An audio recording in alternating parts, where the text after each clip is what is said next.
오늘도 요한복음 13장 1절로 11절까지의 말씀을 통해 매일 나의 발을 씻겨주심이라는 제목으로 같이 은혜를 나누고자 합니다.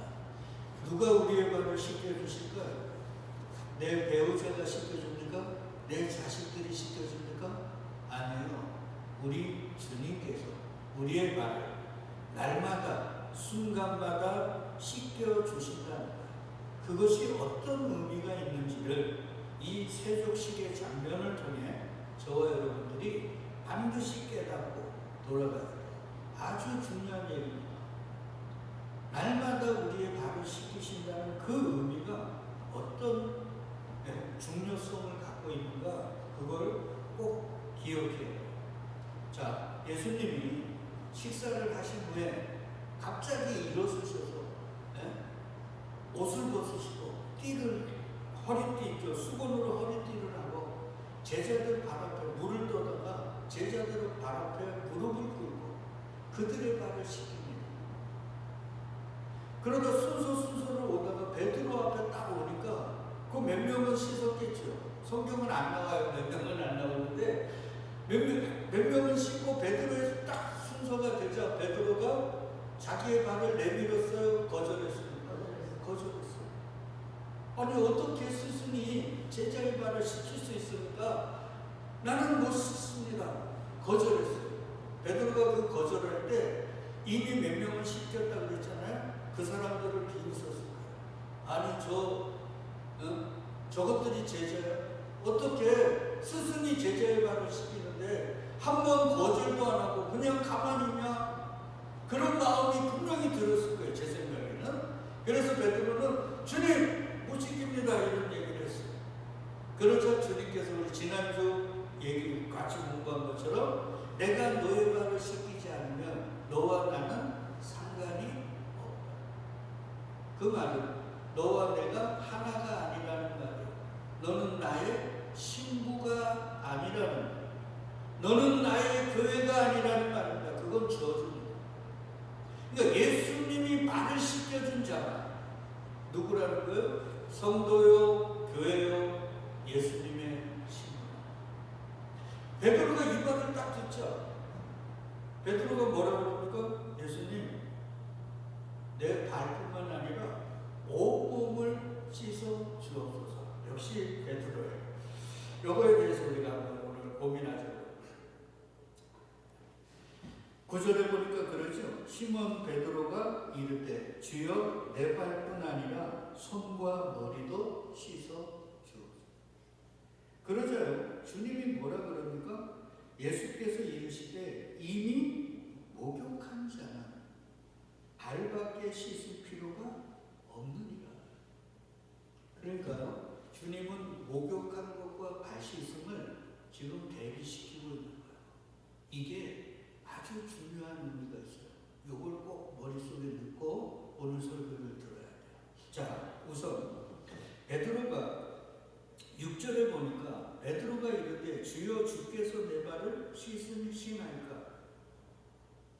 그러니까 이 말은 뭐냐면 당시에는 스승이 제자의 발을 씻기는 건 있을 수가 없는 일이에요. 왜 그러냐면 스승이 제자를 받는다는 건 그를 아들로 받는 거예요. 그러니까 아들이 부모의 발을 어떻게 씻기는 거지 부모가 아들의 발을 씻기는 게 아니잖아요. 맞죠? 그 얘기예요. 그래서 안 된다는 거예요. 그러자 주님께서 7절에 뭐라 그러냐면 우리 같이 읽을까요? 예수께서 대답하여 이르시되 내가 하는 걸 내가 지금은 알지 못하나 이후에는 알리라. 이후에는 알리라. 이게 무슨 말이에요? 너 지금 성령 받지 못해서 지금 세족식의 그 참된 의미를 너도 몰라. 그러나 성령이 임하면 너가 이 의미를 알게 되는 거야. 여러분, 세족식은 요한복음에만 기록되어 있다고 제가 말씀드렸어요. 마태, 마가, 누가에는 없습니다. 그러면 왜 누가복음, 요한복음에만 세족식이 기록되었습니까? 제가 이미 말씀드렸죠. 십자가 밑에서 예수님은 그의 육신의 어머니를 누구에게 맡겼어요? 사도 요한에게 맡겼어요. 그리고 성경은 그날 이후로 요한이 예수의 어머니를 섬겼다고 말합니다. 그러니까 그날 이후로 예수님의 육신의 어머니가 언제까지인지는 모르지만 사도 요한과 같이 기거하면서 이제 기력이 쇠해지면서 요한이 뭐 했겠습니까? 수발을 들지 않았겠습니까? 그리고 여느 자식들처럼 부모의 발을 씻기는 거예요. 근데 그렇게 마리아의 발을 씻기는 그때 사도행전에 의하면 베드로는 어떤 상태에 놓였다고 그랬죠? 전 세계 초청 감염, 전 세계를 다니는 유명한 부흥 강사가 됐습니다. 그가 지나가는 길에 그림자라도 병자에게 닿으려고 환자들을 길바닥에 내놓을 정도로 아주 유명인이 되었습니다. 베드로가 그렇게 외국으로 나가는 때 사도 요한은 갈 수 있어요? 없어요? 없어요. 왜? 예수님의 어머니를 섬겨야 하니까. 인간적으로는 왜 그러냐면 사복음서에는 사도 요한과 베드로가 라이벌 관계에 있는 거예요. 그러니까 그 한 라이벌이, 자신의 라이벌이 그렇게 세상에서 유명세를 타고 있는데 자기는 늙은 자신의 육신의 어머니도 아니고 예수의 어머니의 발을 씻긴다는 게 어떨 때는 늘 감사했겠습니까? 늘 찬양이 나왔겠습니까? 어떨 땐 불평도 나왔고 때로는 속도 상하지 않았겠습니까? 그런데 그 발을 씻기면서 뭐가 생각이 나는 거예요? 그 어느 날 자기의 스승이 이제는 성령받아 그분이 하나님의 아들이요 그리스도인 걸 아는데 그분이 자신들의 발을 씻기는 걸 기억하는 생각이 나는 거예요. 그리고 그 의미에 대해서 온전히 깨달아집니다. 그래서 요한복음만 세속식을 기록해 놓은 거라고 말씀드렸습니다. 그러니까 그런 말이에요. 이후에는 아니라는 게 네가 성령을 받으면 이것에 대해서 의미를 아는 그 의미를 아는 자가 남의 발을 씻길 수 있는 거예요. 여하튼 그때 베드로가 내 발을 절대로 씻지 못하시리까 이거 맞죠? 절대로 아주 강하게 부정합니다. 못 씻겨요. 우리는 이런 베드로의 모습을 우리 동방 예의지국에 사니까 아주 기특하다 이런 생각을 갖지 않습니까? 맞잖아요. 야 이거 기특하다. 세상적으로는 기특할 수 있어요. 왜? 스승이 제자의 발을 씻기는 걸 만류한다는 건 굉장히 기특한 일이에요. 그러나 구원의 문제에 있어서는 달라요. 분명히 다음에 얘기하죠. 내가 너를 씻어주지 아니하면 내가 너와 나는 상관이 없다는 말은 다른 말로 하면 너는 성도도 아니고 나의 신부도 아니라는 거잖아요. 다른 말로 하면 내가 너를 씻기지 않으면 넌 구원 못 받는 거야 이런 말이에요. 그러면 베드로는 그 발씻음을 거절해야 됩니까? 아니면 쫓아와서라도 씻겨달라고 때를 써야 하는 겁니까? 때를 써야 하는 거예요. 여러분 바리새인들이 예수님을 왜 영접지 못한 줄 알아요? 성령을 받지 못했기 때문이기도 하지만 자존심 때문에. 우리같이 율법을 잘 지키고 사람들에게 존경받고 우리가 생각해도 기특하고 하나님의 특별히 택한 하나님의 자녀들이라고 인정하는 저희들이 갈릴리 비촌에 마른 땅에 나온 흠모할 만한 것 아무것도 없는 예수가 그 예수를 맞이한다는 게 자존심이 상합니다. 그래서 거절합니다. 이게 만약에 구원의 문제라면 베드로는 마치 바리새인들처럼 자존심을 내세우고 있는 거예요. 그래서 베드로가 너와 나는 상관이 없다는 그 말에 뭐라고 바로 나옵니까? 주님, 머리부터 발끝까지 다 씻겨주세요. 이렇게 나오는 거란 말이에요. 보세요. 내가 구원의 문제에 있어서 나는 기여할 수 있는 게 아무것도 없다. 오직 주님의 십자가, 주님의 은혜가 아니면 우리는 구원받을 수 절대 없다고 생각을 하면 주님이 은혜를 베풀려고 하면 우리는 그 앞에 어떻게 해요? 납작 엎드릴 수밖에 없는.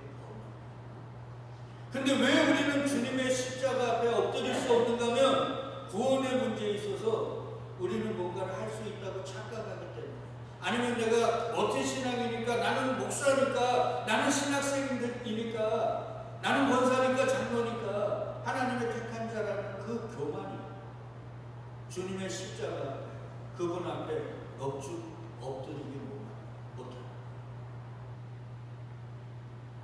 그렇게 주의 십자가 앞에 넙죽 엎드리지 못하는 자들을 성경은 다 뭐라고 그러냐면 부자라고 합니다. 뭐라고 부른다고? 부자. 부자는 천국 갈 수 있어요, 없어요? 없다고. 누가복음에 보면요, 주님이 이런 얘기합니다. 집 하인이 두 주인을 섬길 수 없대. 이를 미워하고 저를 사랑하거나 이를 중히 여기고 저를 경히 여기고 거래. 그러면서 그 얘기가 뭐냐? 하나님과 재물을 겸하여 섬길 수 없다. 그러니까 하나님을 선택하든지 재물을 선택하든지 인간은 하나밖에 할 수 없다. 그러면서 바리새인들은 뭐를 좋아하는 자라고요? 돈을 좋아해요. 돈을 좋아하는 자를 다른 말로 하면 뭐라 그래요? 부자라고 해요. 부자. 이 모든 걸 듣고 비웃습니다. 그때 예수께서 이르시되 너희는 사람 앞에서 스스로 옳다 하는 자들이나 너희 마음을 하나님께서 아시나니 사람 중에 높임을 받는 그건 하나님 앞에 뭐를 받는 거예요? 미움입니다. 그래서 너희 자취집에 가면 높은 자리에 앉지 말고 어디 가서 앉으래요? 마지막 자리. 제 집사님도 그 마지막 자리에 앉으려고 저기 앉는데, 그래서 맨날 졸잖아요.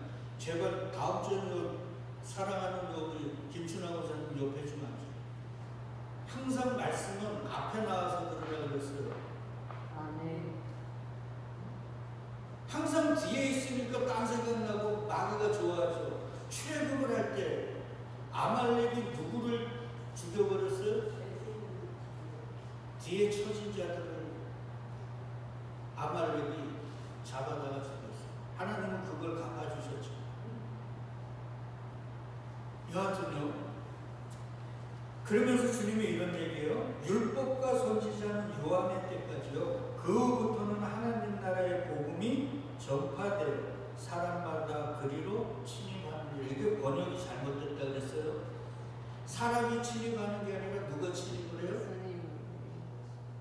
하늘나라가, 그 나라 복음이 사람들에게 침입해요. 침입하면 어떻게 해요? 침노를 당할 수밖에 없는 거죠. 그러니까 우리는 항상 수도. 여러분, 감기라고 생각하면 돼요. 감기를 걸리지 않고 싶다고 안 걸릴 수 있나요?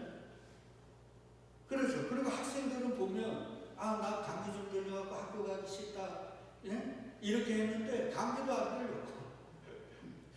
감기는 내가 들고 싶다고, 안 들고 싶다고 안 드는 게 아니에요. 감기는 왔다가 가는 거예요. 그래서 감기 들림을, 내가 좀 감기 들린 것 같아, 몸살 나는 것 같아를 느끼는 거예요. 저는 신앙도 똑같다고 생각해요. 성령도 감히 우리가요, 어떻게 성령 하나님을 오락마라 그래요? 신내림 받습니까? 그게 다 무당에서 나온 거죠. 성령님이 택한 자에게 임하는 거지. 그래서 오순절날이 이미 이름이에요. 우리에게 주도권이 있는 게 아니에요.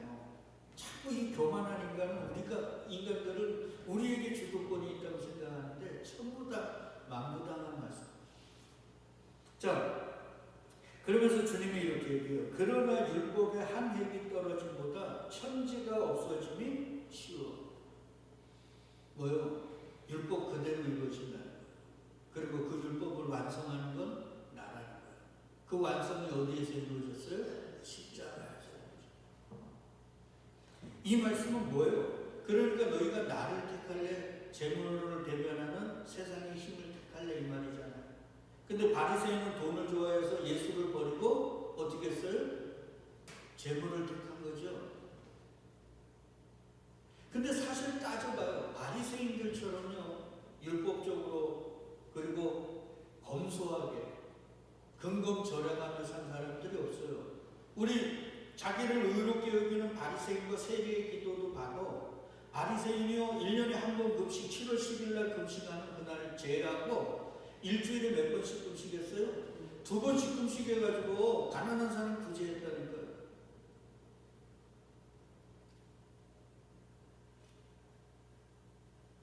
근데 주님은 그들을 정죄했단 말이에요. 너희들 아니야. 그러니까 자기들의 행위가 예수님을 영접하는 것보다 더 큰 거예요. 그러니까 무슨 나만 믿어. 구원은 뭐로 받는 거예요? 은혜로 받는 거야. 이런 값싼 은혜들을 거부해버리는 거예요. 왜? 우리같이 고귀한 자가 어떻게 그런 값싼 은혜를 받을 수 있어? 나는 절대 그럴 수 없는 거야. 이런 거예요. 베드로가 지금 그런 상태예요. 근데 베드로가 나와 상관이 없다는 그 말에 성령이 역사했겠죠. 아니네. 무조건 받아야 되는 거네. 그러니까 베드로가 요 상태, 요 말씀을 요한복음의 그 부분을 보면 바리새인들 같이 부자였다가 주님의 은혜 가운데 뭐가 된 거예요? 가난한 자가 된 거예요. 여러분 잘 생각해 보세요. 거지가 구걸하시는 분들이 구걸하는 사람에게 어떤 사람이 좀 돈을 많이 줬다 그러면 그거 거절하는 것 같습니다. 구걸하는 분은 주는 대로 아니 무슨 이렇게 많이 줘요 갖고 가요 이런 거지 맞냐고요.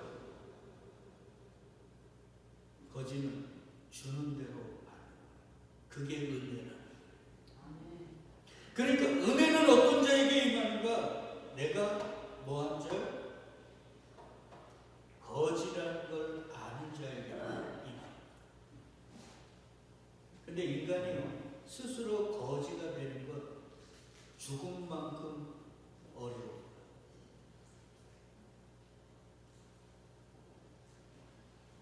그래서 우리는 절대 거지가 못 돼요. 그러면 누가 만들어 주셔야 돼요? 주님. 여러분 세상적으로가 아니라 영적으로요 우리는 주님 앞에 파산한 거지입니다. 아시나요? 죄로 인하여 우리는 주님 앞에 내세울 것 하나도 없는 완전히 빈털터리라는 거 아시나요? 이사야 64장에 보니까 우리의 알량한 의도 뭐라 그랬습니까? 똥꼴레라고 할 정도로 우리는 아무것도 내놓을 게 없어요. 완전히 파산한 거지. 그래서 우리는 그저 주님의 은혜가 아니면 아무것도 아니에요. 이걸 알아야 돼요. 근데 목사라고 특별히 하나님이 택하여 우리를 불러준 신학생들이라고 아니면 모태신앙이라고 내가 뭔가 처음 된 것처럼 착각한단 말이에요. 그게 교만이고 죄입니다. 하나님은 그러한 자들을 베드로처럼 어떻게 해요? 가난하게 만드셔요. 그래서 예수님이 마태복음 5장에서 무슨 복을 얘기합니까? 팔복을. 한국 교회는 신명기 28장 그것도 1절부터 14절까지 들어와도 복 나가도 복 여기에 빠져가지고 지금 이렇게 개독교가 된 거예요. 진짜 복은 무슨 복요? 팔복이요. 말씀을 율법을 완성하시니 누구? 예수잖아요. 그러면 구약의 복이 팔복으로 완성이 된 거 아닙니까? 그러면 팔복을 강조해야죠. 구약의 모든 것들이 총화가 뭐를 가리키는 거예요? 팔복에 이걸 얘기하는 복인데 아직도 들어와도 복 나가도 복이 무슨 말이에요? 그리고 우리가 그런 복을 받을 자격이나 있다고 생각합니까? 신명기 28장 읽거나 보셨어요? 내가 너희에게 이른 말을 삼가 듣고 내가 너희에게 행한 모든 말들을 다 지켜 행하면 들어와도 꼭 나가도 우리는 다 지켜 행할 수 있습니까? 그러니까 우리는 15절서부터 64절 그까지예요. 들어와도 저주 나가도 저주. 왜? 하나님의 말씀은 100가지 지키다가 한 가지가 어기면 다 어기는 거니까요. 근데 어떻게 우리는 팔복의 사람이 됐어요? 그 사이에 뭐가 있는 거예요? 저주받은 인생이 십자가로 인해서 뭐가 된 거예요? 복받은 인생이 됐다. 마라의 쓴물, 인생의 실패자, 낙오자, 의미 없는 인생이 그리스도 예수로 말미암아 참된 나오미가 되는 이야기. 그래서 주의 십자가 밑에는 누구밖에 없어요? 마리아들이 있는 거예요. 그러니까 전부 다 우리는 마리아들이에요. 교회는 마리아들만 있는 곳인데 너무 잘난 사람들이 많아요. 저부터. 근데 우리가 창세전에 택한 자가 맞으면 하나님은 이 잘나고 교만한 마음을, 이 마음의 부유함들을 어떻게 해요? 산산이 부수십니다. 그래서 팔복의 첫 번째가 뭔지 알아요? 신령이. 누가 보면 그 신령이라는 말을 빼버리고 물질적으로 가난한 자는 복이 있나. 보세요. 내가 가난해야, 내가 영적으로 주님 앞에서 나는 내세울 거 하나도 없는 파산한 거지라는 걸 알아야 주님이 발 씻겨줄게 그러면 발만 아니라 주님 다 씻겨주세요. 그리고 주님께 그냥 내어 맡기는 거. 12의 혈류병처럼 12의 혈류병 여인이 그런 얘기 아닙니까? 재산 다 잃고 건강은 더 악해지고 이제는 희망이 없어요. 죽는 거밖에 없어요. 근데 예수가 지나간다네요. 그게 마지막 소망이 아까 기도한 것처럼 유일한 소망입니다. 그러니까 당시에 백혈병이 들어 얼굴이 막 하얘갖고 병색이 완연한 여인이 그 무리 속으로 간다는 건 불가능해요. 왜? 유대인들은 병이 죄로 인해서 생긴 거라고 생각했기 때문에 그 여자만 마주치는 것도 죄로 부정을 탄다고 했단 말이에요. 근데 그 예수님 주위에 엄청난 인파가 남정네들이 가고 있는데 거기를 그 병색이 완연한 여자가 뚫고 간다고요. 우리가 그냥 성경을 너무 가볍게 읽으니까 이해하니까 그러죠. 못 갑니다. 막 욕하고 밀치고요. 어떻게 막 험한 얘기를 하면서 내 부정 탄다고 막 침을 뱉어가면서 소금을 뿌려가면서 밀쳐버리는 거예요. 근데 그 여자는 그런 무시를 당해도 상관이 없어요. 왜? 예수의 옷가에라도 손만 대요. 왜요? 거지니까. 자기가 거지임을 알거든요. 저와 여러분들이 그 거지임을 아냐고 모르죠. 그러니까 주님이 너희가 거지라는 걸 우리의 삶을 통해 알게 해주세요. 그렇게 내가 거지임을 알게 되는 그 상태가 뭐라고요? 복된 자. 나는 주님의 십자가밖에 없어. 나는 주님의 은혜밖에 더 뭐 바랄 게 없어. 행한 게 죄밖에 없는데. 나는 주님, 당신이 어떻게 해도 나는 감사해요. 왜? 주의 십자가는 나를 하나님의 백성, 하나님의 자녀, 거룩한 당신의 신부 만들어주신 것. 네. 그래서 그것을 감사합니다. 이게 가난한 자예요. 이게 신령이 가난한 자예요. 그렇게 밀려간 자들은 복된 자라는 거예요. 지금 그리로 가고 계십니다. 전부 다 바리새인들처럼 마음이 부여해가지고, 그래서 내 삶에 좀 어려우면 인상 쓰고, 예수 이렇게 믿었는데, 내가 기도했는데, 헌신했는데 내 삶이 왜 이러냐고 저처럼 불평하고 원망하지 않습니까? 아직 더 깨져야 돼요. 더 낮아져야 돼요. 그저 주님, 내가 예수 그리스도의 이름이라도 부를 수 있는 이게 행복이고 이게 감사합니다가 나아요. 그게 가난한 자예요. 제가 살이 쭉 쪄가지고 운동을 하는데 맨발로 합니다. 제가 얘기했죠. 맨발로 하다가 보니까 겨울에는 괜찮았는데 요즘 이게 가시들이 조금 바뀌어요. 근데 여러분 알지만 제가 눈은 1.0이에요. 근데 눈이 좀 침침해요. 그래서 잘 안 보여요. 갔다 와가지고 저녁에 막 따끔따끔해요, 발이. 그 가시가 박혔더라고. 그래서 2번이나. 그리고 집사람은 작정으로 기도하러 왔고, 그래서 내가 바늘로 이렇게 예? 하는데 잘 안 보이는데, 그날따라 가시가 박힌 게요. 또렷하게 검은 게 보이는 거예요. 제가 뭐라는 줄 알아요? 주님, 가시가 이렇게 또렷하게 보일 수 있는 눈을 주셔서 감사합니다. 아프니까요. 가시가 보이는 것도 감사해요. 가난해져야 돼요. 가난이 복이에요. 우리는 가난해지기 싫잖아요. 자꾸 부자 되고 싶잖아요. 그래서 유행한 말이 뭐예요? 부자 되세요잖아요. 그 말 좋아하잖아요.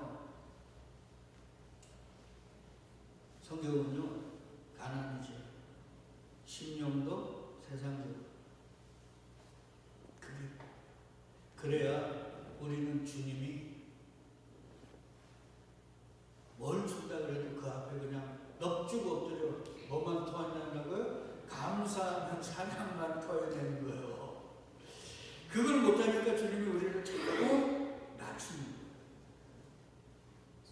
너 나옴이 아니야. 뭐요? 마라야.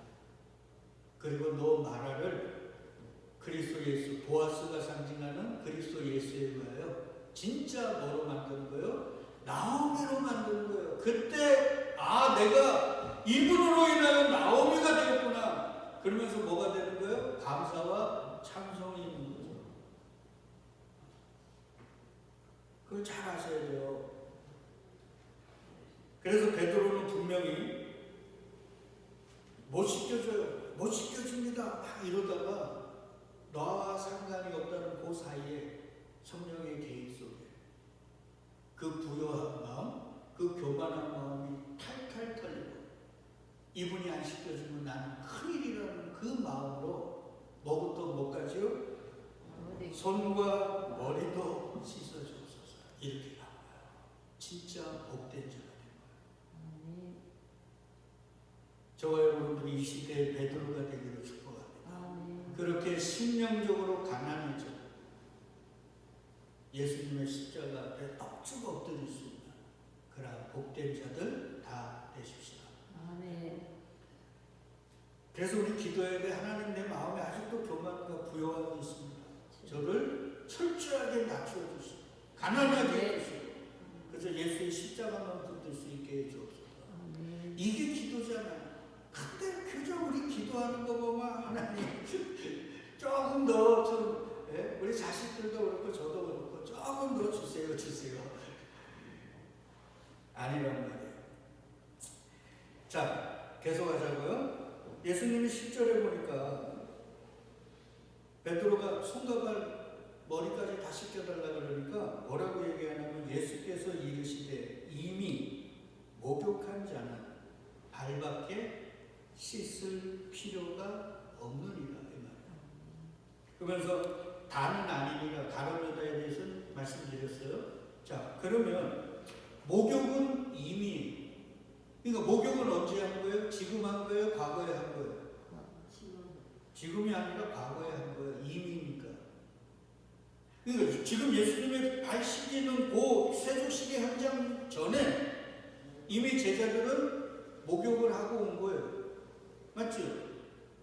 그러면 목욕은 과거형이고 발 씻음은 뭐예요? 지금 하는 거예요. 이게 구원의 두 시절. 구원은 과거에 창세전 십자가가 쓰므로 우리는 뭐 한 거예요? 아들. 그리고 주님의 발 씻김으로 인해서 우리가 그 주님의 창세전 십자가로 인하여 우리는 구원받은 자임을 지금 이곳에서 재확인하고 그것에 감사하는 거예요. 그게 발 씻음입니다. 많은 분들이 이 발 씻음을 예수님의 십자가로 우리의 원죄, 우리의 옛죄들은 다 용서함 받고 이제 앞으로 지금서부터 앞으로 계속 짓는 죄에 대해서는 날마다 발 씻어야 되는 것처럼 매일매일 회개해야 된다. 그런 의미도 있지만 그건 너무나 가난한 해석. 여기에 보면요, 목욕한 자라는 이 말이 있잖아요. 이게 이 말이에요. 예수께서 이미 이르시되 이미 목욕한 자는 발밖에 씻을 필요가 없느니라 이 말 하잖아요. 이 메노스라는 이 말은 이게 현재 완료 수동태 분사입니다. 이게 뭐냐면 분사라는 건 계속 진행형이거든요. 그리고 수동태라는 건 뭐예요? 내가 하는 건 능동태고 남이 나에게 하는 건 수동태. 그러니까 목욕을 내가 한 게 아니라 누가 한 거예요? 누군가가 씻겨준 거예요. 우리 소원이를 생각하면 돼요. 소원이가 목욕합니까? 아니면 부모가 씻겨줘요? 부모가 씻겨주는 거예요. 그게 목욕했느니라. 그래서요, 예수님이 이런 얘기 해주는 거예요. 포도나무와 가지 비유를 통해서 내게 붙어 있어 열매를 맺지 아니하는 가지는 아버지께서 그걸 제버리시고, 요것도 내가 우리 선우연이 친구들이 이걸 좀 본다 그러니까 신학생들이니까 내가 얘기를 할게요. 내게 붙어 있어요. 누구에게 붙어 있는 거예요? 주님에게 붙어 있어요. 십자가에 붙어 있어요. 누가 붙였을까요? 하나님께서 붙이신 거예요.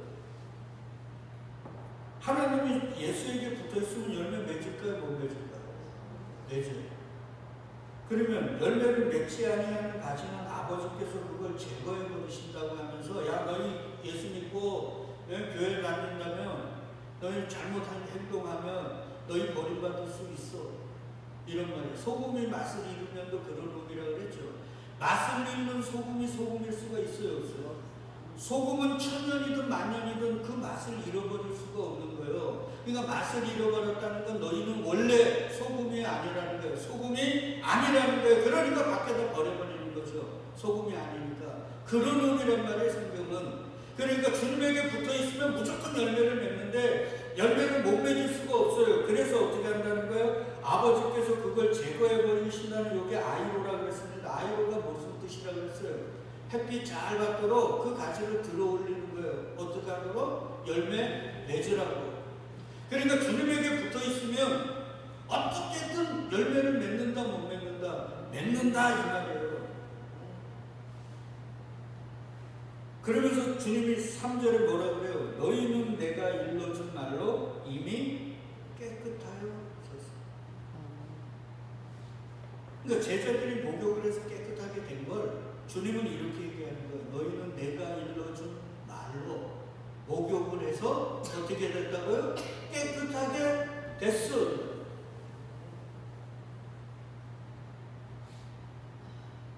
그러니까 너희가, 내가 발을 씻겨주는 건 너희가 깨끗해지라는 게 아니라 내가 너희에게 일러준 말로 너희는 이미 깨끗함을 받았다는 걸 확인시켜주는 거예요. 왜 그러냐면 당시 유대인들은요, 유월절이나 결혼 예식이나 아니면 큰 잔치에 참여할 때는 목욕을 하고 갔다. 그리고 당시 장로들이 그 물두멍에서 손 씻고 발 씻고 성전에 들어가는 것들을 모방해가지고 항상 어느 집에 들어갈 때 손발을 씻고 들어가야 돼요. 그러니까 주님의 이 잔치가 지금 세족식 하는 이 현장 속에서 제자들이 이 집에 들어올 때 이미 그 문 앞에 있는 집 주인이 아니면 집의 하인들이 내준 물로 손과 발을 이미 씻은 거예요. 그 더러워서 씻는 게 아니에요. 주님이 그 발을 씻기면서 무슨 걸 확인시키는 거예요? 너희는 이곳에 오기 전에 이미 목욕을 했잖아. 그리고 이 집에 들어오기 전에 그 물로 손과 발을 씻었잖아. 이거 확인시키는 거예요. 잘 생각해 보시란 말이에요. 그래서 아까 불렀잖아요. 창세기 찬송가 546장 그 손 못 잡고 만져라. 너의 죄악이 좀 무거울 때 뭐 만지래요? 그 손 못 잡고 만지라는 거예요. 뭐요? 내가 죄에 대해서 막 생각날 때, 그것이 너무 힘들 때 뭘 생각하라는 거예요? 십자가에 못 박히신 예수를 생각하라는 거예요. 그래서 예수가 너희 그리스도, 너희 메시아가 너를 위해 십자가에서 못 박혔잖아요. 여러분, 종교개혁가들이 당시 카톨릭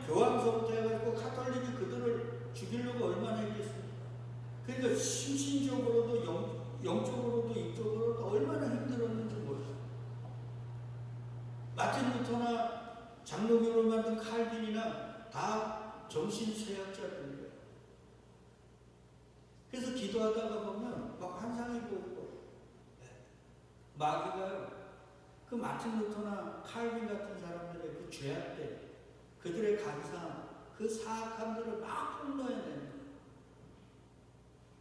그때 마틴 루터나 칼빈이 뭐라고 했는지 압니까? 야, 이 더러운 마귀야, 너는 나를 그것밖에 모르냐? 나는 그것보다도 더 사악하고 죄악된 놈이야. 근데 우리 주 예수가 그런 나를 끌어안고 십자가에서 못 박혀 죽어주셨어요. 그러면서 그걸 이겨나간 거예요. 십자가, 믿음의 주여 우리를 온전케 하는 예수를 바라보고 생각하며 이겨나간 거예요. 예수님이 광야에서 시험 받을 때 결론은 뭐로 이기셨어요? 말씀으로 이기십니다.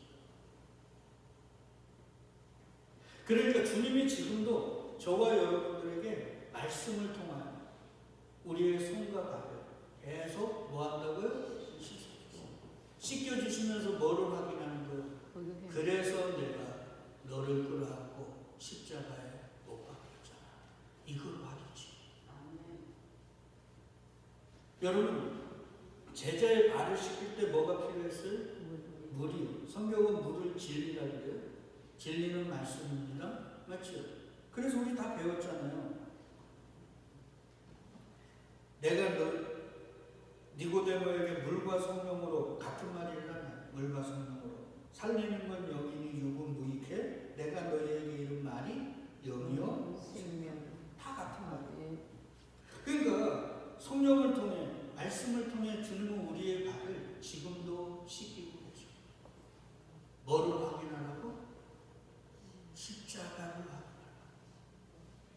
그러니까 십자가에서 예수님이 물과 피를 쏟으셔서 우리가 목욕한 건 과거형입니다. 맞죠? 그리고 주님의 말씀과 성령을 통해 매일매일 순간순간마다 우리의 발을 씻겨주는 건 현재예요. 그러면서 우리는 뭐를 확인한다고요? 십자가. 그래서 요한복음 1장에 보면 죄가 두 가지예요. 죽음에 이르는 죄가 있고 죽음에 이르지 않는 죄가 있어요. 어떤 거를 위해 기도하라고 그래요? 죽음에 이르지 않는 죄에 대해서 기도하라. 죽음에 이르는 죄를 기도하지 말아요. 그게 뭔 말이에요? 내가 죄인임을 아는 죄인들은 위에 기도하지 마. 그게 된 거예요. 그러니까 죄는 우리를 어디로 끌고 가요? 사망으로 끌고 가요. 아, 나는 죄인이라 죽는 거구나. 그래서 나는 누구밖에 없다? 예수의 십자가밖에 없구나. 이런 죄인들은 기도하지 마. 그예요. 그러나 내가 죄 짓고도 내가 죽는 줄을 몰라요. 부요한 자들. 그들을 위해서 기도해. 아멘. 봐요. 성경이 얼마나 체계적이고. 네? 그래서 사도 바울이 얘기하는 거예요. 나는 날마다 무한다라고 죽노라. 이 말이 뭐예요? 나는 인간적으로 사도 바울은 율법에 뭐가 없는 자예요? 흠이 없는 자예요. 그걸 죽는 거예요. 그리고 누구만 붙잡는 거예요? 십자가. 그리스도 예수. 그래서 얘기하는 거예요. 내가 사람의 방법으로, 이게 중요해요. 내가 사람의 방법으로 에베소에서 맹수와 더불어 싸웠다면 무슨 유익이 있냐? 죽은 자가 다시 살아나지 못한다면 내일 죽을 터이니 먹고 마시자 하리라는 거예요. 그렇죠? 근데 바울은 부활을 아는 거예요. 부활은 누구에게만 속해요? 십자가, 다른 말로 오늘 세족식가 하면 주님이 발을 씻겨준 자들만 부활에 이르는 거예요. 나머지는 다시 살아나는데 영원히 지옥에서 죽는 거니까 그 얘기예요.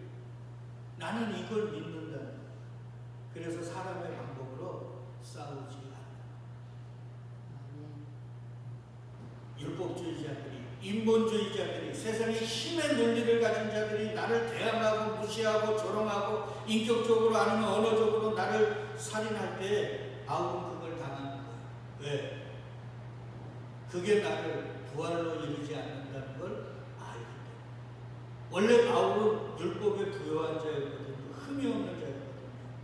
근데 다메섹에서 주님을 만난 후에 나의 자랑은 오직 십자가가 필요 없는 그런 사람이 됐거든요. 그러니까 싸우지 않는 거예요. 누가 뭐래도 상관이 없는 거예요. 그래, 너네는 너네대로 해. 나는 십자가만 붙들라네. 그러니까 싸움을 거는 편에서는 재미가 있어요, 없어요? 없죠. 여러분, 손바닥은 마주쳐야 소리가 나요. 저도 어릴 때 우리 아버님과 어머님이 싸움을 많이 했어요. 늘 어머니는 우리 아버님이 죄라고 그랬어요. 문제라고 그랬어요. 근데 아니에요. 지금 생각해보면 아버지가 뭐라 그럴 때 어머니가 그냥 죽어버렸으면, 아무 말 안 했으면 싸움이 날 수가 없어요. 싸움은요, 그 누구의 잘못도 아니에요. 둘 다의 문제. 손바닥이 마주쳐야 소리가 나요. 한 사람이 안 마주치는데 어떻게 소리가 납니까? 그 말이에요. 그러니까 바울은 십자가밖에 없으니까 세상적으로 막 걸고 넘어질 때 그냥 가만히 있는 거예요. 근데 다른 사람들은요, 율법을 가지고 아니면 세상의 도덕 윤리적인 잣대를 가지고 막 대들 때, 싸울 때, 싸움을 걸 때 싸웠다는 거예요. 나도 이렇게 살았다, 나도 이렇게 했다. 그건 무슨 의미가 있어? 우리를 부활로 인도하는 건 뭔데요? 십자가인데. 그래서 속지 말라는 거예요. 악한 동무들, 이게 뭐예요? 사람의 방법, 율법, 인본, 내가 행한 것 가지고 자랑하고 그걸로 다른 사람과 정당성을 따지고 싸움의 근거로 삼는 그거 하지 마. 그러면서 뭐라 그래요? 선한 행실을 더럽히는. 성경에서 유일한 선한 행실은 누구만 하는 거예요? 예수 그리스도만 하는 거예요. 그분의 십자가, 그걸 더럽히는 거야. 그러니까 깨어 의를 행하고, 제가 원어 다 찾아봤거든요. 행하고라는 말이 없어요. 의에 깨어라는 거예요. 로마서에 보면 뭐라 그래요? 바리새인들, 율법주의자들이 하나님의 의를 외면하고 자기의 의를 드러내기 위해 열심을 다하는 거, 그거 하지 말고 뭐 하라는 거예요? 주님이 준비하신 의, 그리스도 예수, 거기에 깨어있어. 그거 믿어. 이 말이에요. 그게 죄를 짓지 않는 거예요. 쉽잖아요. 내가 하나님을 알지 못하는 자가 있기로 내가 너희를 부끄럽게 하는가. 말씀 정리합니다.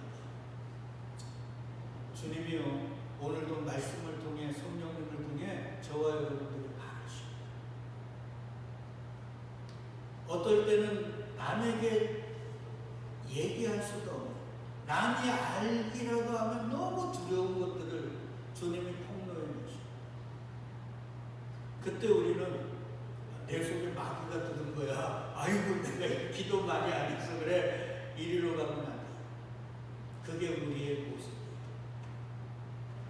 예전에요, 저희 어머니가 그랬어요. 우리 성희가 학교 선생님인데 사고 쳐갖고 선생님이 부모 데리러 오라고 가야 되거든요.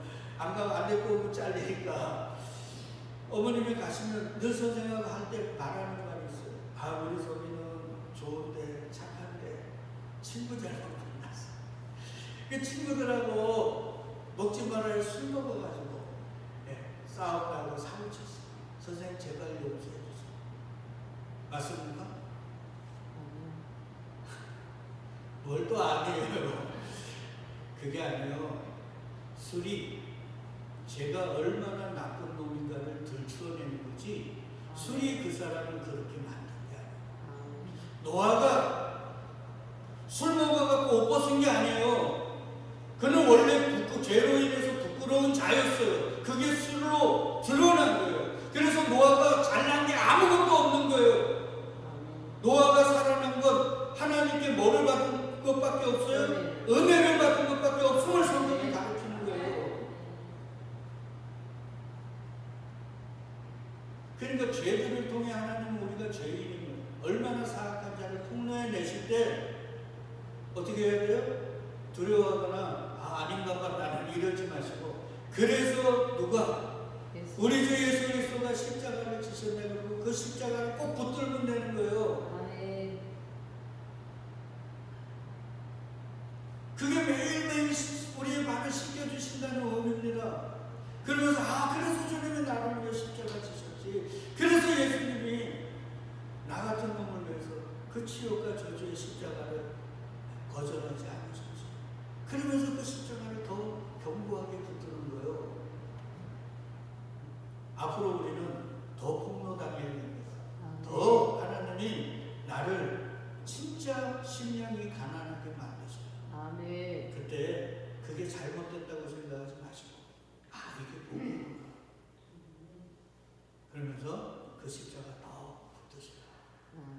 그때 여러분들이 진짜 복된 자, 부요한 자, 그리고 진짜 남의 발을 씻기는 사랑의 사도들이 될 수 있는 거예요.